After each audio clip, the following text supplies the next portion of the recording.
Je vous le disais en titre, le gaspillage alimentaire prend des proportions alarmantes. Dans nos pays riches, 30 à 40% de la nourriture est jetée sans avoir été consommée. Une pratique banale mais de plus en plus scandaleuse en ces temps de crise. Gaspillage alimentaire, c'est l'enquête de ce 20h. Elle est signée Christelle Chiroux et Renaud Villain.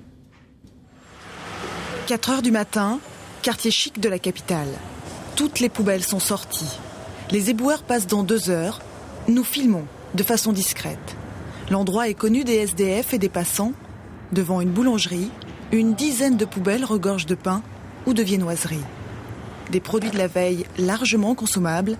Un habitant du quartier fait ses réserves. Vous avec l'embarras du choix. Tous les jours, vous passez ? Oui, mais j'en prends pas tous les jours. Là, vous en avez pour combien de temps ? Là, je vais vous dire, j'en ai pour 3 semaines en mois. Moi, je mets ça dans mon congélateur. Ça tient bien. Vous voyez, regarde. Je suis quand même sidéré de la quantité de pain qu'ils jettent. Dans le quartier ici, une baguette, c'est 0,85, dans le meilleur des cas. Quelques centaines de mètres plus loin, ce sont les mêmes scènes indigestes. Seule différence, les poubelles proviennent du supermarché voisin.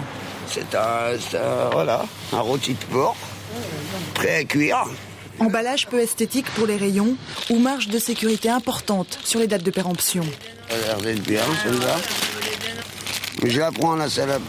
Parisiens aux revenus modestes ou SDF se constituent leur repas grâce au gaspillage alimentaire. On va commencer par la maison de retraite. Le pain dans les ordures, une pratique courante. Nous avons voulu savoir combien de pains sont jetés chaque jour en France. Personne ne sait répondre à cette question, mais le gaspillage est colossal. Depuis 1997, dans la ville du Mans, une association collecte les restes de pain. Chaque semaine, on ramasse à peu près entre 4 et 5 tonnes de pain. C'est énorme. C'est énorme, oui. Les 17 employés, tous en contrat aidé, recyclent le vieux pain en chapelure et le revendent pour l'alimentation animale. Ce jour-là, dans cette boulangerie, ils ramassent 5 sacs. Vous voyez, ça c'est du pain qui a 2 jours. Vous voyez, il est encore moelleux. Il est encore très bien. Il est très souple, il est consommable, voilà. Mais la seule chose, c'est que nous, on a une conscience professionnelle où je ne vais pas vous revendre du pain de la veille. Bonjour. Le gaspillage alimentaire, un sujet tabou.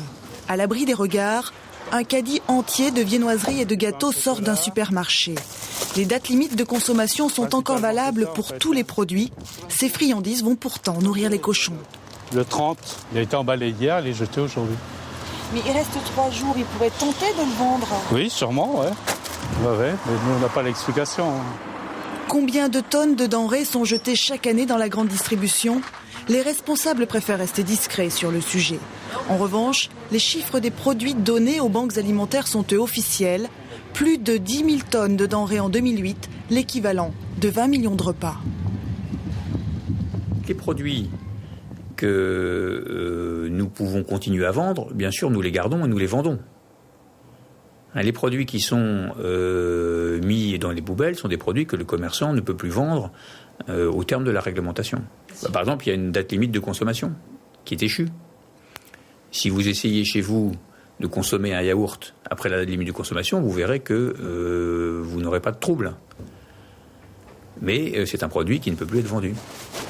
Près de 40% des denrées alimentaires sont aujourd'hui gaspillées dans les pays développés. Une grande partie de ces pertes se retrouve dans la cuisine des particuliers. Ouais. Bah dis donc ça, ma chérie. C'est du 6 janvier. Tu l'avais pas vu ? Achetés en trop grande quantité, oublier les produits dans le fond du réfrigérateur, les poubelles du particulier sont loin d'être exemplaires. Cette mère de famille a décortiqué le contenu de ses poubelles durant 3 mois. Suite à cette expérience, elle a changé ses habitudes et diminué ses déchets de 30%. Le café, je ne le jette plus jamais. Je le mets dans le compost. Si on fait attention, tout est recyclé et tout est recyclable. Même si le gaspillage est aussi l'ennemi de la planète, il est parfois inévitable. Dans ce lycée breton, les repas de la cantine sont élaborés avec les élèves et l'aide d'une diététicienne. Équilibre alimentaire et éducation du goût ne sont pas toujours faciles à faire digérer aux adolescents. Il y a du saumon quand même. On prend des risques, ça c'est sûr. Le poulet frite nous entraînera moins de gaspillage que sûrement la choucroute de la mer. Produits frais dans la mesure du possible et cuisine maison. Malgré les efforts, ce jour-là, les 650 lycéens font grise mine devant la choucroute de la mer. Des kilos de nourriture vont être jetés. 2 ou 3 sacs par poubelle. C'est y en a qui avaient fait l'effort de goûter, je pense qu'on en aurait peut-être un peu moins, quoi. Ce gaspillage collectif auquel chacun contribue peut paraître choquant. Et pourtant, aujourd'hui, aucune campagne nationale contre le gaspillage n'existe. 800 millions de personnes dans le monde sont sous-alimentées, des chiffres en augmentation depuis la crise de 2008. Près de 10 milliards de bouches seront à nourrir en 2050. L'accès à l'avortement et à